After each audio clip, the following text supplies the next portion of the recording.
ঢাকার শাহজালাল আন্তর্জাতিক বিমানবন্দরে স্ক্যানিংয়ের সময় নিজের ব্যাগে গুলির ম্যাগাজিন পাওয়ার বিষয়ে ব্যাখ্যা দিয়েছেন অন্তর্বর্তী সরকারের উপদেষ্টা আসিফ মাহমুদ সজীব ভুঁইয়া। তিনি জানিয়েছেন, ব্যাগে ম্যাগাজিন পাওয়ার বিষয়টি একেবারেই অনিচ্ছাকৃত ছিল। রোববার ফেসবুকে দেওয়া এক পোস্টে এই ব্যাখ্যা দিয়েছেন আসিফ।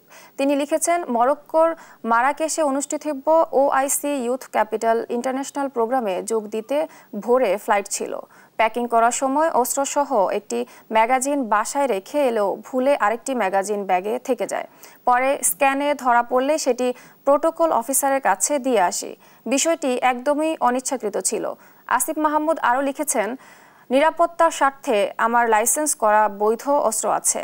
গণ অভ্যুত্থানের নেতৃত্বের উপর কয়েক দফা হত্যা চেষ্টা হয়েছে, তাই নিরাপত্তার কারণে অস্ত্র রাখা স্বাভাবিক।